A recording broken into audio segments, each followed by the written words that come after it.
कृष्णाय वासुदेवाय हरये परमात्मने प्रणतः क्लेशनाशाय गोविंदाय नमो नमः। हरे कृष्णा। जय श्री हरि। आप सभी भक्तों का दिन शुभ और मंगलमय हो।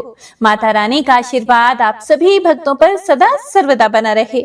आज मार्गशीर्ष मास का 18वां पावन प्रभात उदित हुआ है। हे प्रभु, यह नया प्रभात हमारे जीवन में प्रकाश, करुणा और दिव्य अनुग्रह के नए द्वार खोले। हे प्रिय भक्तों, पिछले 17 अध्यायों की यह अनवरत पावन और मधुर कथा यात्रा आपके श्रद्धा भरे भावों, आपकी निर्मल भक्ति और आपकी सतत उपस्थिति से ही ऐसी दिव्य, अद्भुत और अलौकिक बन सकी है। आपके हर लाइक में भक्ति का प्रकाश, हर कमेंट में प्रेम का सुरभित स्पर्श और हर उपस्थिति में श्री हरि के प्रति आपका कोमल समर्पण हमें अनुभूत होता है। आप सभी भक्तों के इस दिव्य भाव को मेरा शत शत प्रणाम। अब 18वें अध्याय की शुरुआत से पहले आइए हम अपने मन को शांत करें और प्रभु के चरणों में एक सरल, मधुर और हृदय को पवित्र करने वाली प्रार्थना अर्पित करें।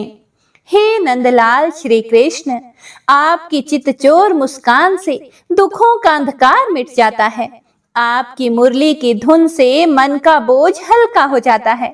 हे गोविंद, हमें सत्य के मार्ग पर चलने का साहस दें, भक्ति की राह पर दृढ़ रहने की शक्ति दें और हमारे भीतर बसे अज्ञान के आवरण को हटाकर ज्ञान का प्रकाश प्रकट करें। हे राधा रानी, प्रेम और करुणा की सीमाहीन मूर्ति, आपके चरणों में ही मन को शांति मिलती है। आपकी कृपा से ही भक्ति पूर्ण होती है।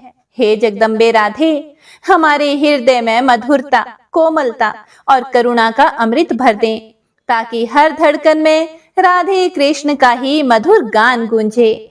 तो आइए भक्तजनों, अपने भावों को प्रभु चरणों में समर्पित करते हुए, अपने मन को निर्मल शांति में डुबोते हुए प्रवेश करें मार्गशीर्ष मास के 18वें अध्याय की इस मूर्त, मंगलमयी और अद्भुत कथा में।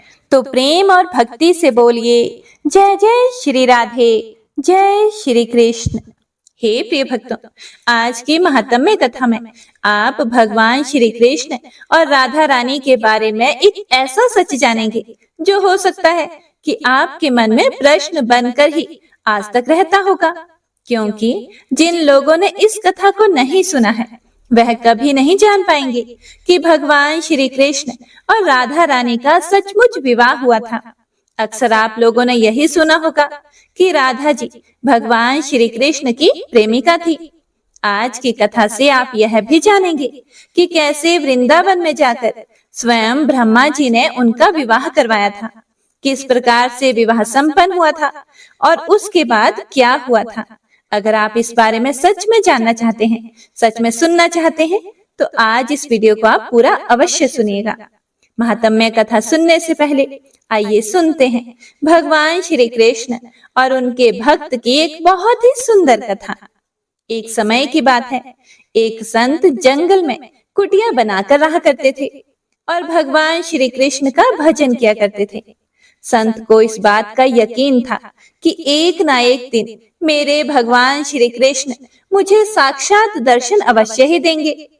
एक दिन की बात है, उसी जंगल में एक शिकारी आया और उस शिकारी ने जब संत की कुटिया देखी तो कुटिया के अंदर चला गया और उसने संत को बड़े ही प्रेम से प्रणाम किया और संत से पूछा कि आप कौन हैं और आप यहाँ क्या कर रहे हैं।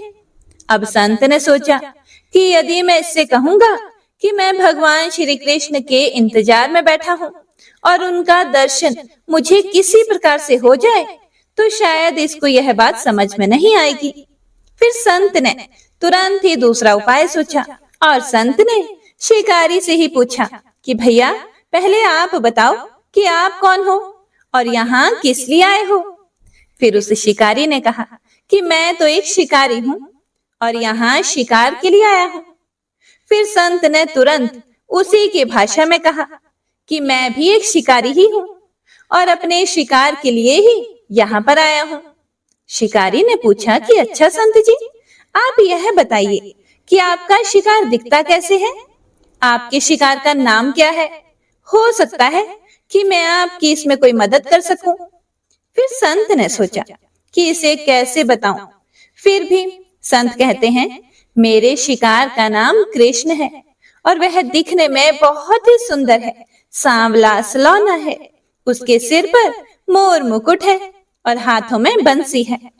ऐसा कहते कहते ही संत जी भाव विभोर हो गए और उनके अश्रु निकलने लगे और कृष्ण भक्ति में रोने लग गए। संत जी को इस प्रकार से रोते हुए देखकर शिकारी बोला कि हे बाबा, आप रोते क्यों हो? मैं आपके शिकार को जब तक ना पकड़ लूं तब तक पानी भी नहीं पीऊंगा और आपके पास भी नहीं आऊंगा। अब वह शिकारी एक घने जंगल के अंदर जाकर बैठ गया और जाल बिछाकर एक पेड़ पर बैठ गया। यहीं पर वह इंतजार करने लगा। भूखा प्यासा बैठा हुआ है। एक दिन बीता, दूसरा दिन बीता और फिर तीसरा दिन आया। अब तो भूख और प्यास से शिकारी को नींद भी आने लगी थी। अब बांके बिहारी जी को उस पर दया आ गई। भगवान श्री कृष्ण उसके भाव पर रीझ गए। भगवान मंद मंद स्वर से बांसुरी बजाते हुए आए और उस जाल में खुद ही फंस गए। अब जैसे ही शिकारी को शिकार का अनुभव हुआ, तब वैसे ही वह तुरंत नींद से उठा और उस सांवरे भगवान को देखा जैसा संत ने बताया था। उनका रूप हूबहू वैसा ही था।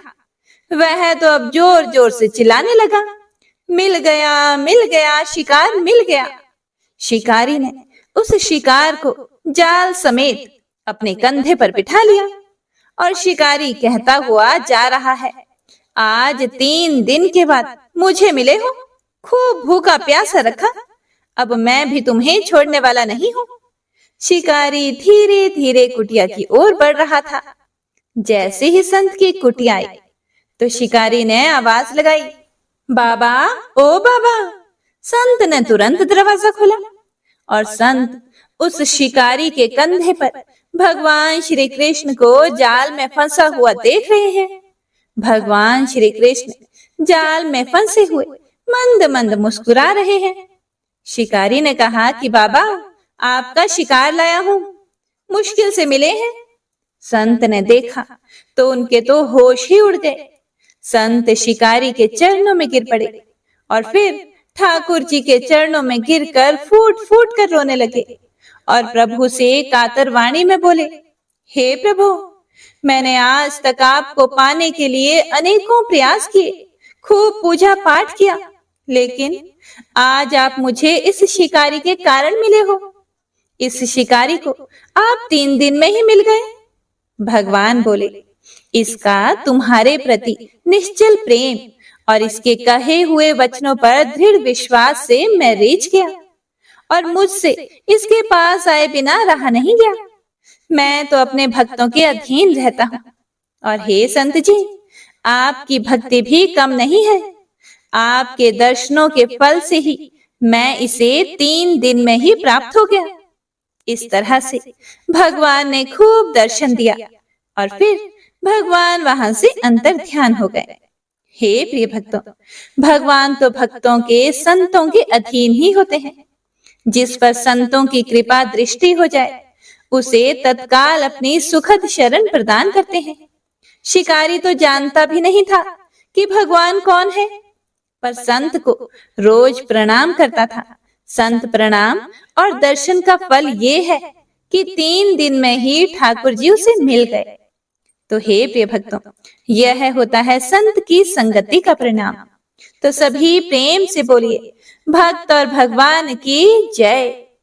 तो आइए आज की महात्म्य कथा का रसपान करते हैं। ओम नमो नारायणाय। पिछले अध्याय में आपने जाना था कि किस प्रकार जब नंद राय जी बाल कान्हा जी के साथ गौएं चराने के लिए वन में गए हुए थे, तब राधा रानी वहां उनके पास आई और फिर राधा रानी ने नंद जी के हाथों से नन्हे से कान्हा जी को अपनी गोद में उठा लिया और उन्हें अपनी गोद में लेकर उन्होंने रास मंडल का स्मरण किया। उसके बाद भगवान श्री कृष्ण ने जब राधा रानी को बताया कि कैसे राधा के नाम का उच्चारण करने वाला भक्त उनके प्राणों से भी बढ़कर उन्हें प्रिय है। तब राधिका जी ने कहा, हे प्रभु, मुझे गोलोक की सारी बातें याद है, मैं सब जानती हूँ, मैं उन बातों को कैसे भूल सकती हूँ।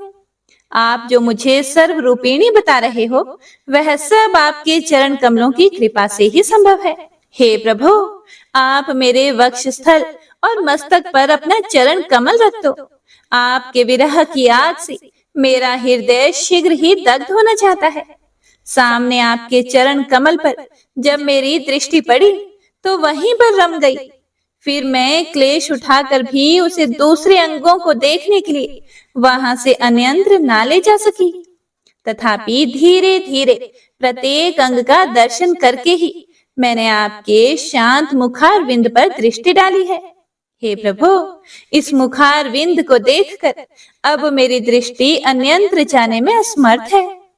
हे प्रिय भक्तों, राधिका का यह वचन सुनकर पुरुषोत्तम श्री कृष्ण हंसने लगे। फिर वे श्रुतियों और स्मृतियों के मतानुसार तथ्य एवं हितकर वचन बोले। भगवान श्री कृष्ण बोले, हे भद्रे, मैंने पूर्व काल में वहां गोलोक में जो निश्चय किया था उसका खंडन नहीं होना चाहिए।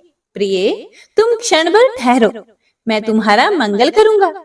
तुम्हारे मनोरथ की पूर्ति का समय स्वयं आ पहुंचा है। हे राधे, पहले मैंने जिसके लिए जो कुछ भी लिख दिया है और जिस समय उस मनोरथ की प्राप्ति का निश्चय कर दिया है, उस पूर्व निश्चय का खंडन मैं स्वयं ही नहीं कर सकता। फिर भला विधाता की क्या विसात है जो उसे मिटा सके?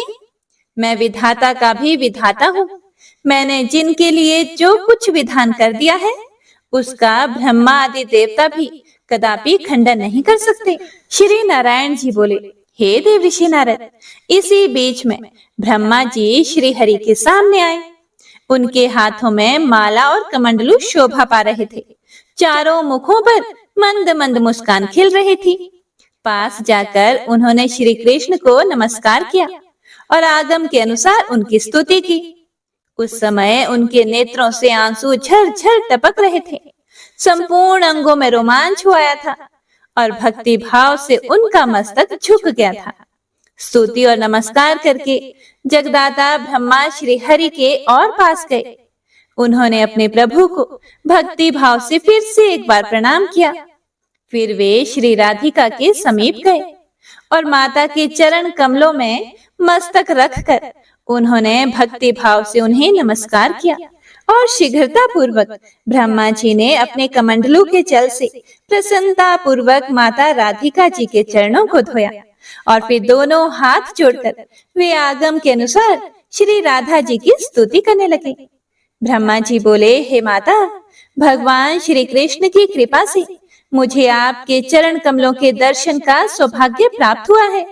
ये चरण सर्वत्र और विशेषतः भारत वर्ष में सभी के लिए परम दुर्लभ है। मैंने पूर्व काल में पुष्कर तीर्थ में सूर्य के प्रकाश में बैठकर परमात्मा श्री कृष्ण की प्रसन्नता के लिए 60,000 वर्षों तक तपस्या की थी। तब वरदाता श्री हरि विष्णु मुझे वर देने के लिए स्वयं पधारे थे। उनके वर मांगो ऐसा कहने पर मैंने प्रसन्नता पूर्वक अभीष्ट वर मांगते हुए कहा था कि हे गुणातीत परमेश्वर, जो सभी के लिए परम दुर्लभ है, उन राधिका जी के चरण कमल का मुझे इसी समय शीघ्र दर्शन कराइए। मेरी यह बात सुनकर ये श्री हरि विष्णु मुझे तपस्वी से बोले, हे वत्स, इस समय क्षमा कीजिए। उपयुक्त समय आने पर मैं आपको राधा जी के चरणार विंदों के दर्शन करवाऊंगा। ईश्वर की आज्ञा निष्फल नहीं होती, इसीलिए मुझे आपके चरण कमलों के दर्शन प्राप्त हुए हैं। हे माते, आपके ये चरण गोलोक में तथा इस समय भारत में भी सबकी मनोवांछा के विषय हैं। सब देवियां प्रकृति की अंशभूता हैं, इसीलिए वे निश्चय ही जन्य और प्राकृतिक हैं। आप श्री कृष्ण के आधे अंग से प्रकट हुई हो, इसीलिए सभी दृष्टियों से श्री कृष्ण के समान ही हो। आप स्वयं श्री कृष्ण हो और ये श्री कृष्ण स्वयं राधा हैं, अथवा आप राधा हो और ये स्वयं श्री कृष्ण हैं। इस बात का किसी ने निरूपण किया हो ऐसा मैंने वेदों में नहीं देखा है। हे अंबिके, जैसे गोलोक ब्रह्मांड से बाहर और ऊपर है, उसी तरह वैकुंठ भी है।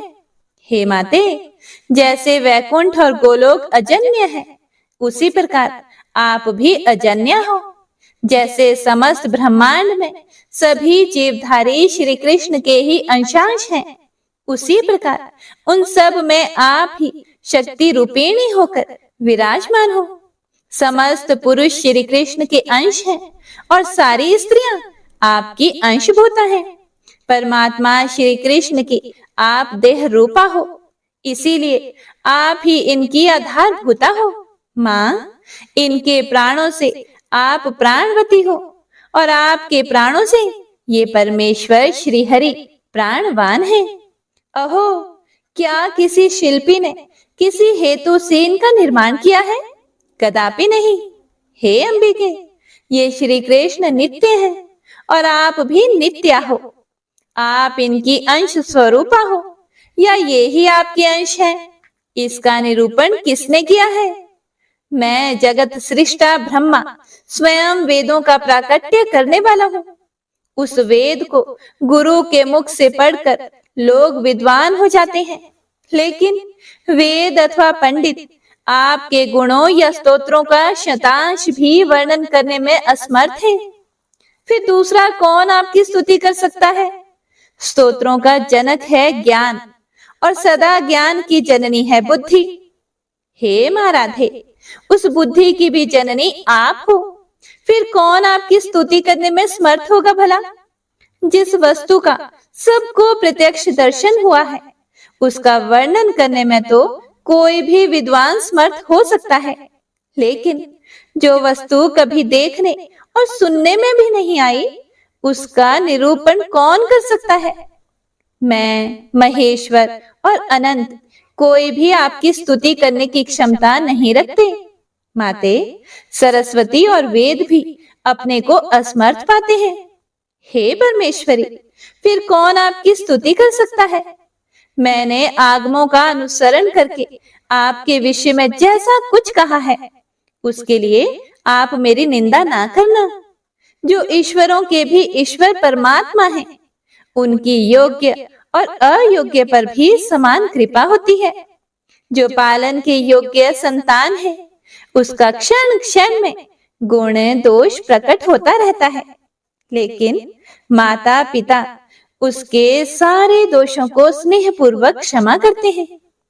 ऐसा कहकर जगत सृष्टा ब्रह्मा उन दोनों के सर्ववंध्य एवं सर्ववांछित चरण कमलों को प्रणाम करके उनके सामने खड़े हो गए।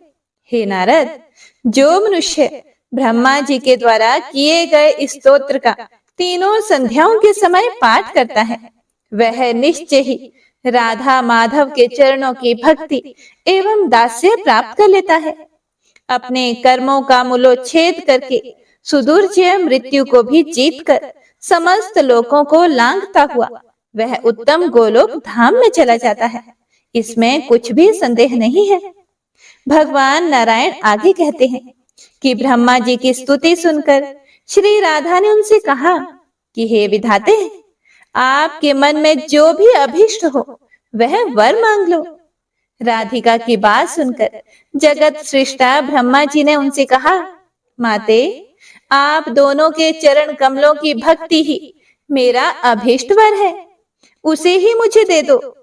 विधाता के इतना कहते ही श्री राधा जी ने तत्काल ही कहा, बहुत अच्छा, और उनकी प्रार्थना स्वीकार कर ली। तब लोकनाथ ब्रह्मा जी ने फिर से भक्ति भाव से श्री राधा को प्रणाम किया। उस समय ब्रह्मा जी ने श्री राधा और श्री कृष्ण के बीच में अग्नि की स्थापना करके उसे प्रज्वलित किया। फिर श्री हरि के स्मरण पूर्वक विधाता ने विधि से उस अग्नि में आहुति डाली। इसके बाद श्री कृष्ण पुष्प शैया से उठकर अग्नि के पास बैठे। फिर ब्रह्मा जी की बताई हुई विधि से उन्होंने स्वयं हवन किया। उसके बाद श्री कृष्ण और राधा को प्रणाम करके ब्रह्मा जी ने स्वयं पिता के कर्तव्य का पालन करते हुए उन दोनों से कौतुक अर्थात वैवाहिक मंगल कृत्य करवाए और 7 बार अग्निदेव की परिक्रमा करवाई। इसके बाद राधा जी से अग्नि की परिक्रमा करवाकर श्री कृष्ण को प्रणाम करा के राधा को उनके पास बैठाया। फिर श्री कृष्ण से राधा का हाथ ग्रहण करवाया और माधव से 7 वैदिक मंत्र पढ़वाए। तत्पश्चात वेदज्ञ विधाता ने श्री हरि के वक्ष स्थल पर राधिका का हाथ रखवाकर राधा के पृष्ठ देश में श्री कृष्ण का हाथ रखवाया और राधा से 3 वैदिक मंत्रों का पाठ करवाया।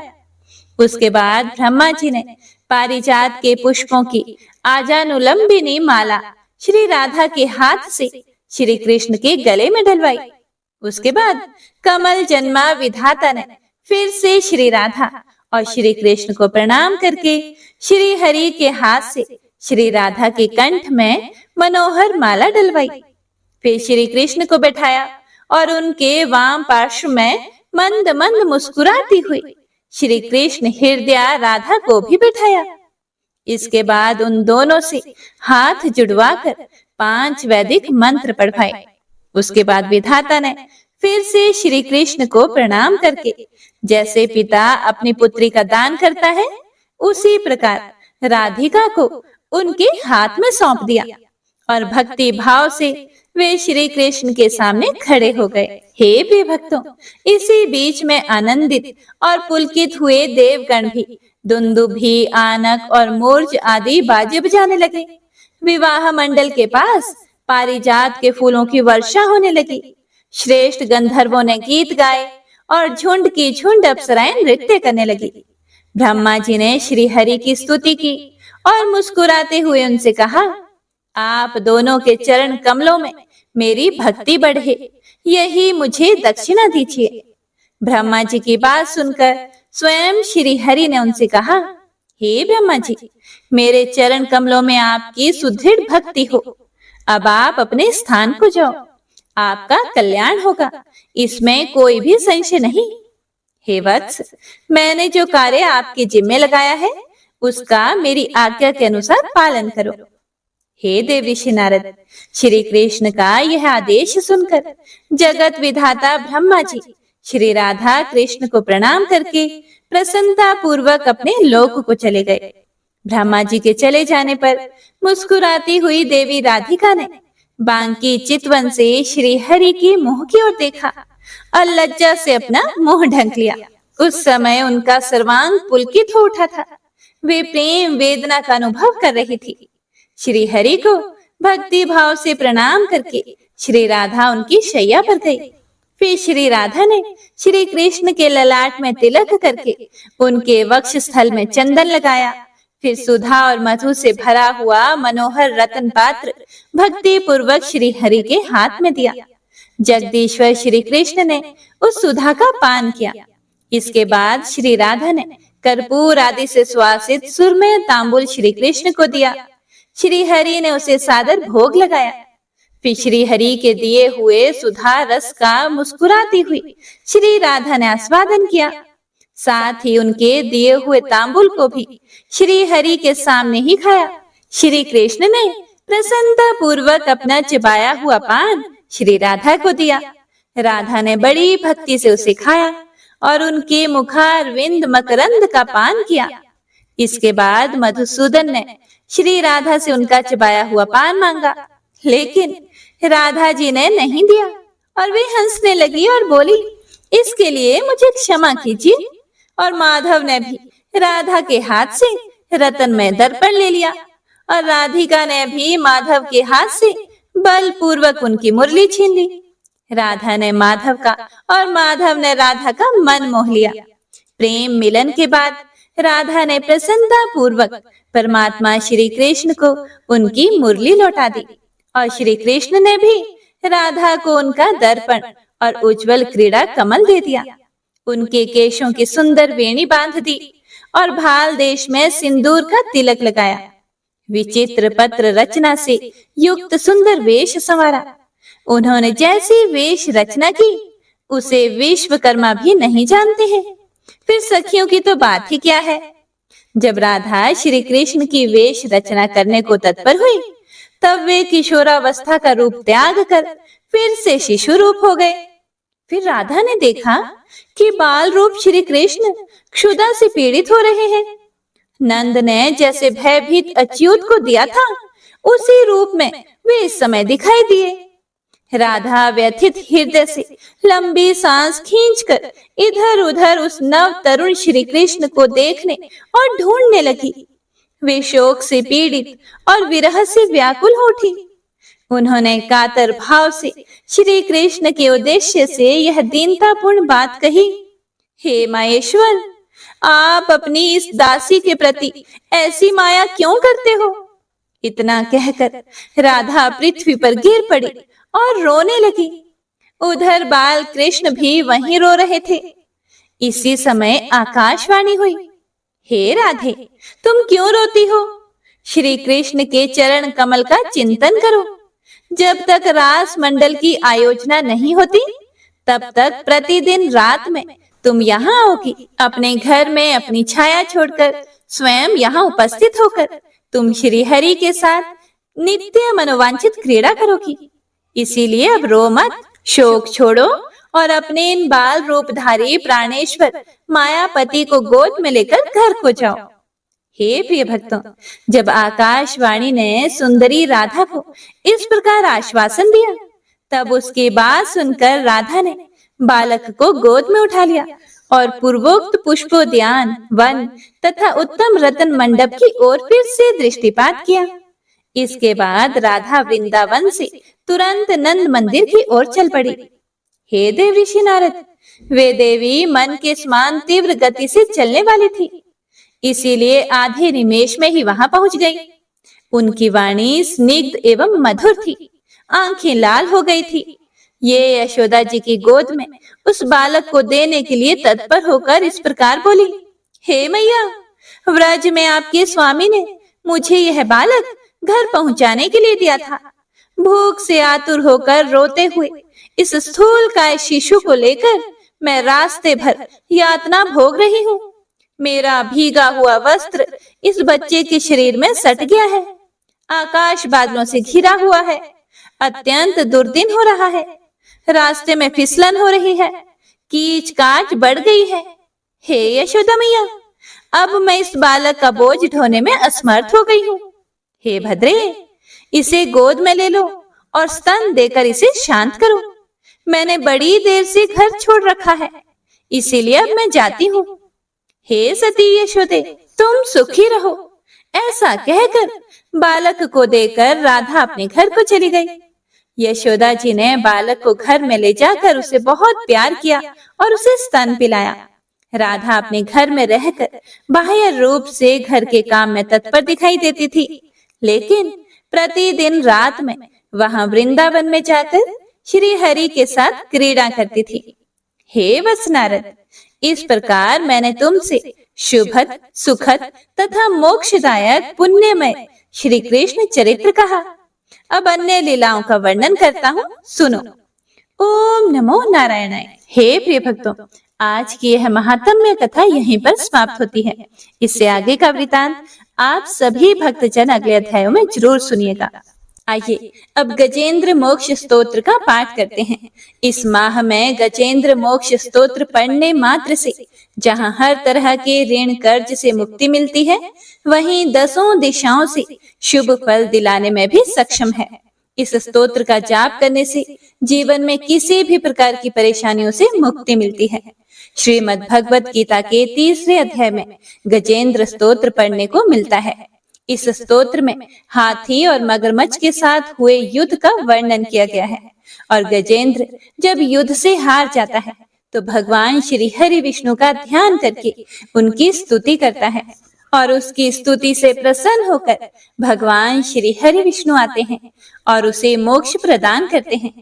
और हे प्रिय भक्तों, इस पाठ को करते समय अगर हम अपने मन में यह भावना रखें कि हे श्री हरि विष्णु, हे मेरे प्रभु, जिस प्रकार से आपने गजेंद्र को परेशानी से बाहर निकाला, उसी प्रकार से हमें भी हमारी परेशानियों से बाहर निकालिए, तो यकीन मानिए निश्चित ही भगवान श्री हरि विष्णु हमारी मदद स्वयं करते हैं।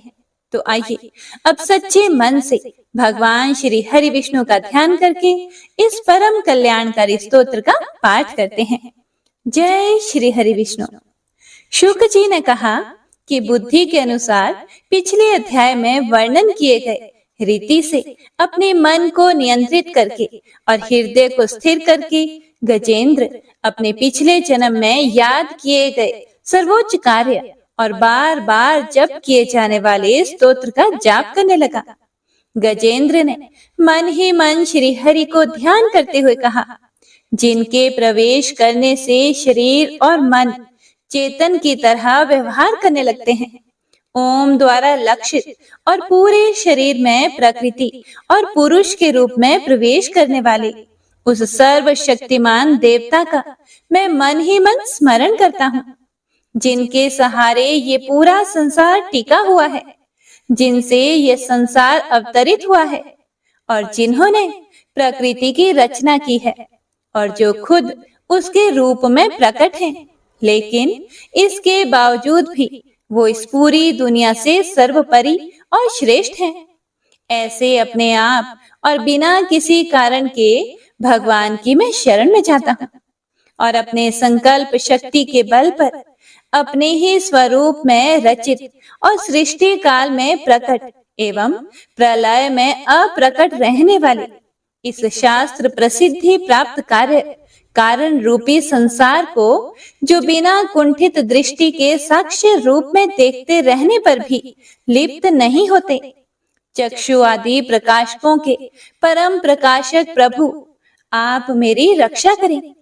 बीतते गए समय के साथ तीनों लोकों और ब्रह्मादि लोकपालों के पंचभूत में प्रवेश कर जाने पर और पंचभूतों से लेकर महत्वपूर्ण सभी कारणों के उनकी परम करुणा स्वरूप प्रकृति में मगन हो जाने पर उस समय दुर्गेय और घोर अंधकार रूपेण प्रकृति ही बच रही थी। उस अंधकार से परे अपने परम धाम में जो सर्वव्यापी भगवान सभी दिशाओं में प्रकाशित होते रहते हैं, वो भगवान मेरी रक्षा करें। विभिन्न नाट्य रूपों में अभिनय करने वाले और उस अभिनेता के वास्तविक स्वरूप को जिस प्रकार से साधारण लोग भी नहीं जान पाते, उसी तरह से सत्व प्रधान देवता और महर्षि भी जिनके स्वरूप को नहीं जान पाते, ऐसे में कोई साधारण प्राणी उनका वर्णन कैसे कर सकता है। ऐसे दुर्गम चरित्र वाले भगवान मेरी रक्षा करें। अनेकों शक्ति से मुक्त सभी प्राणियों को आत्म बुद्धि प्रदान करने वाले, सबके बिना कारण हित और अतिशय साधु स्वभाव ऋषि मुनिजन, जिनके परम स्वरूप को देखने की इच्छा के साथ वन में रहकर अखंड ब्रह्मचर्य तमाम अलौकिक व्रतों को नियमों के अनुसार पालन करते हैं, ऐसे प्रभु ही मेरी गति हैं। वह जिनका हमारी तरह ना तो जन्म होता है और ना जिनके द्वारा अहंकार प्रेरित कर्म ही होते हैं, जिनके निर्गुण स्वरूप का ना कोई नाम है और ना ही कोई रूप है, इसके बावजूद भी समय के साथ इस संसार की सृष्टि और प्रलय के लिए अपनी इच्छा से अपने जन्म को स्वीकार करते हैं। उन अनंत शक्ति संपन्न परम ब्रह्म परमेश्वर को मेरा नमस्कार है। उन प्राकृत आकार रहित और अनेक रूप वाले अद्भुत भगवान को मेरा बारंबार नमस्कार है। स्वयं प्रकाशित सभी साक्ष्य परमेश्वर को मेरा शत शत नमन है। वैसे देव जो मन, वाणी और चित्त वृत्तियों से परे हैं, उन्हें मेरा बारंबार नमस्कार है। विवेक से परिपूर्ण पुरुष के द्वारा सभी सत्व गुणों से परिपूर्ण निवृत्ति धर्म के आचरण से मिलने योग्य और मोक्ष सुख की अनुभूति रूपी भगवान को मेरा नमस्कार है। सत्व गुणों को स्वीकार करके शांत, रजोगुण को स्वीकार करके घोर और तमोगुण को अपनाकर मूढ़ से प्रतीत होने वाले भेद रहित अतएव सदा संभाव से स्थित ज्ञान धन प्रभु को मेरा नमस्कार है।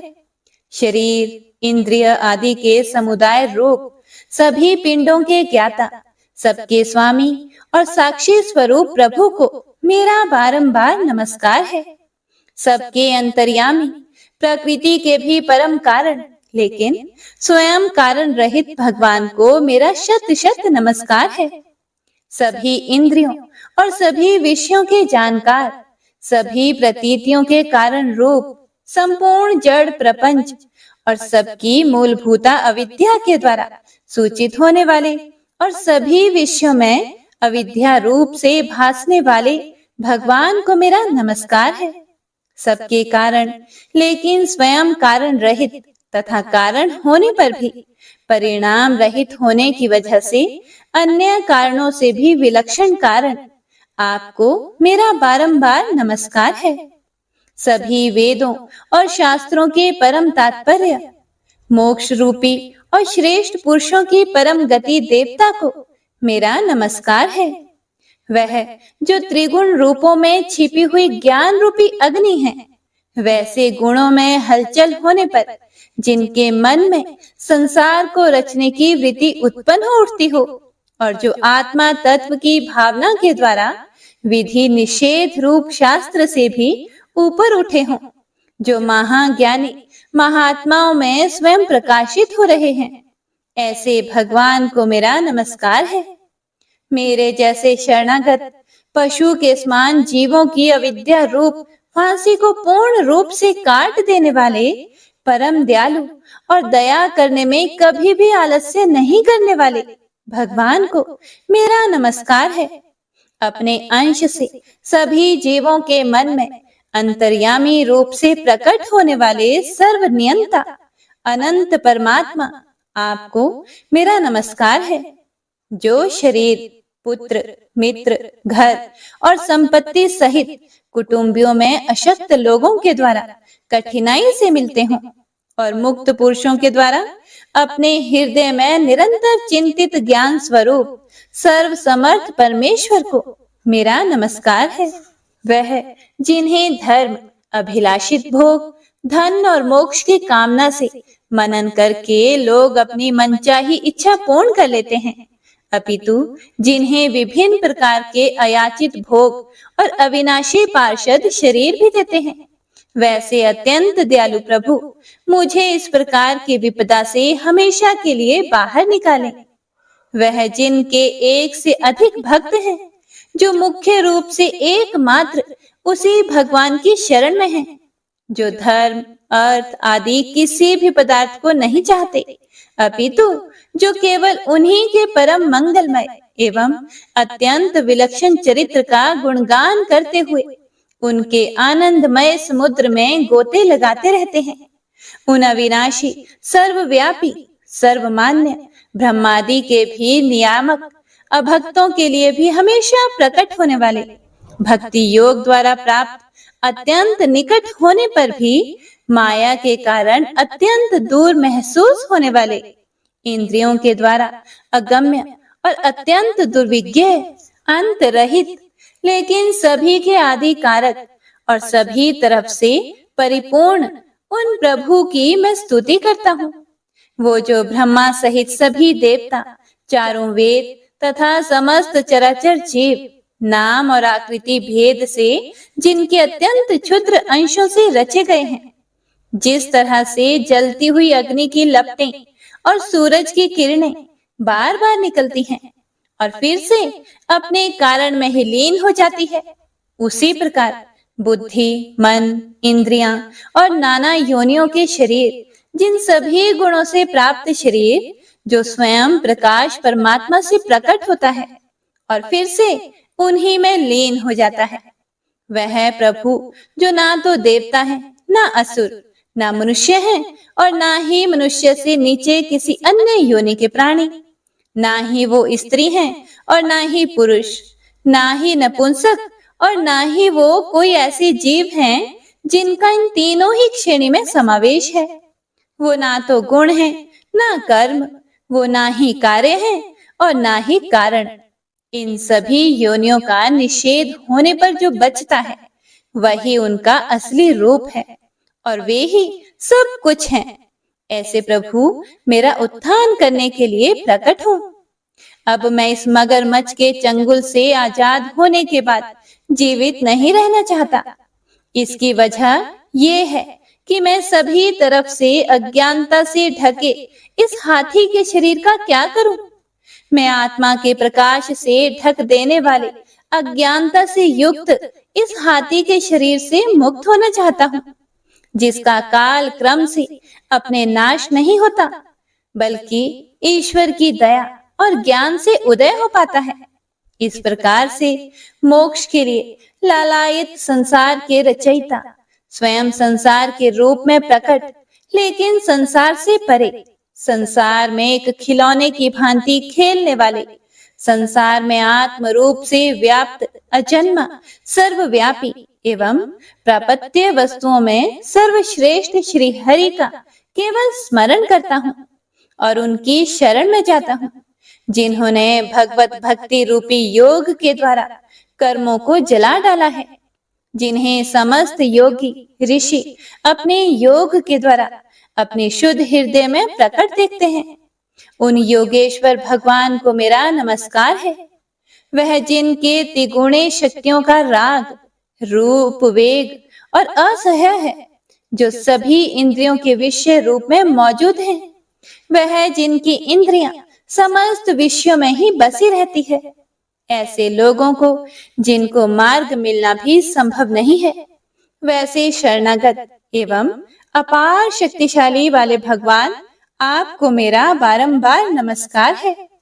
जिनकी अविद्या नाम के शक्ति के कार्य रूप अहंकार से ढके हुए हैं, वह जिनके रूप को जीव समझ नहीं पाते हैं, ऐसे अपार महिमा वाले भगवान की मैं शरण लेता हूँ। हे प्रिय भक्तों, श्री सुखदेव जी कहते हैं कि वह जिसने पूर्व प्रकार से भगवान के भेद रहित सभी निराकार रूप का वर्णन किया था, उस गजराज के करीब जब ब्रह्मा आदि अन्य कोई भी देवता नहीं आए, जो अपने विभिन्न प्रकार के विशेष विग्रहों को ही अपना रूप मानते हैं, ऐसे में साक्षात विष्णु जी, जो सभी के आत्मा होने के कारण सभी देवताओं के रूप हैं, तब वह वहां पर प्रकट हुए। गजराज को इस प्रकार से दुखी देखकर और उसके पढ़े गए स्तुति को सुनकर चक्रधारी प्रभु इच्छानुसार वेग वाले गरुड़ की पीठ पर सवार होकर सभी देवों के साथ उस स्थान पर पहुंचे जहां वह गज था। गज अर्थात हाथी था। सरोवर के अंदर महाबलशाली मगरमच्छ द्वारा जकड़े और दुखी उस हाथी ने आसमान में गरुड़ की पीठ पर बैठे और हाथों में चक्र लिए भगवान श्री हरि विष्णु को आते हुए जब देखा, तो वह अपनी सूंड में पहले से ही उनकी पूजा के लिए रखे कमल के फूल को श्री हरि पर बरसाते हुए कहने लगा, सर्व पूज्य भगवान श्री हरि नारायण, आपको मेरा प्रणाम है। सर्व पूज्य भगवान श्री हरि, आपको मेरा नमस्कार है। लाचार हाथी को पीड़ित देखकर श्री हरि विष्णु गरुड़ से नीचे उतरकर सरोवर में उतर आए और वह दया से प्रेरित होकर ग्राह सहित उस गज को तुरंत ही सरोवर से बाहर निकाल आए और देवताओं के देखते ही देखते अपने चक्र से मगरमच्छ के गर्दन को काट दिया और हाथी को उस पीड़ा से बाहर निकाल लिया। तो इसी के साथ गजेंद्र मोक्ष स्तोत्र संपूर्ण हुआ। तो सभी एक बार प्रेम से बोलिए, भगवान श्री हरि विष्णु की जय। बंशी शोभित कर मधुर नील जलद तन श्याम, अरुण अधर जनु बिंब फल नयन कमल अभिराम, पूर्ण इंद्र अरविंद मुख पीतांबर शुभ साज, जय मन मोहन मदन छवि कृष्ण चंद्र महाराज। जय यदुनंदन जय जगवंदन, जय वसुदेव देवकी नंदन, जय यशोदासुत नंद दुलारे, जय प्रभु भक्तन के दृग तारे, जय नट नागर नागनाथ थैया, कृष्ण कन्हैया धेनु चरैया। पुनि नख पर प्रभु गिरिवर धारो, आओ दीनन कष्ट निवारो। वंशी मधुरे अधर धर तेरे, होवे पूर्ण मनोरथ मेरी। आओ हरि पुनि माखन चाखो, आज लाज भारत की राखो। गोल कपोल चिबुक करुणारे, मृदु मुस्कान मोहिनी डारे। रंजित राजीव नयन विशाला, मोर मुकुट वैजंती माला। कुंडल श्रवण पीत पटाछे, कटि किंकणी काछन काछे। नील जलज सुंदर तनु सोहे, छवि लखि सुर नर मुनि मन मोहे। मस्तक तिलक अलक घुंघराले, आओ कृष्ण बांसुरी वाले। करि पय पान पूत नहीं तार्यो, अका बका का सुर मार्यो। मधुवन जलत अग्नि जब ज्वाला, भई शीतल लखि तहि नंद लाला। सुरपति जब ब्रज चढ़े और साई, मोसर धार वारी वर्षाई। लगत लगत ब्रज चहन बहायो, गोवर्धन नख धारी बचायो। लखी यशोदा मन ब्रह्म अधिकाई, मुख मह 14 भुवन दिखाई। दुष्ट कंस अति उधम मचायो, कोटि कमल जब फूल मंगायो। नाथी काली यही तब तुम लीन है, चरण चिन्ह दई निर्भय कीन है। करि गोपिन संग रास विलासा, सबकी पूर्ण करी अभिलाषा। केतिक महासुर संहार्यो, कंस ही केस पकड़ी दई मार्यो। मात पिता की बंदी छुड़ाई, उग्रसेन कहा राज दिलाई। मही से मृतक चाहो सुतलायो, मातु देव की शोक मिटायो। भौमासुर मुर दैत्य सहारी, लाए 68 सहस कुमारी। दई भी नहीं तृण चीर सहारा, जरा सिंधु राक्षस कह मारा। असुर बकासुर आदिक मार्यो, भक्तन के तब कष्ट निवार्यो। दीन सुदामा के दुख टार्यो, तंदुल 3 मूठ मुख डार्यो। प्रेम के साग विदुर घर मांगे, दुर्योधन के मेवा त्यागे। लखी प्रेम की महिमा भारी, ऐसे श्याम दीन हितकारी। भारत के पारथ रथ हाके, लिए चक्र करे नहीं बलता के। निज गीता के ज्ञान सुनाए, भक्तन हृदय सुधा वर्षाए। मीरा थी ऐसी मतवाली, विष पी गई बजा कर ताली। राणा भेजा सांप पिटारी, शालिग्राम बने बनवारी। निज माया तुम विधि दिखायो, उरते संशय सकल मिटायो। तब शत निंदा करि तत्काला, जीवन मुक्त भयो शिशुपाला। जब ही द्रौपदी टेर लगाई, दीनानाथ लाज अब जाई। तुरत ही वसन बने नंदलाला, बढ़े चीर भई अरि मोह काला। असनाथ के नाथ कन्हैया, डूबत भंवर बचावत नैया। सुंदर दास आसुर धारी, दया दृष्टि कीजिए बनवारी। नाथ सकल मम कुमति निवारो, क्षमहु बेगी अपराध हमारो। खोलो पट अब दर्शन दीजिए, बोलो कृष्ण कन्हैया की जय।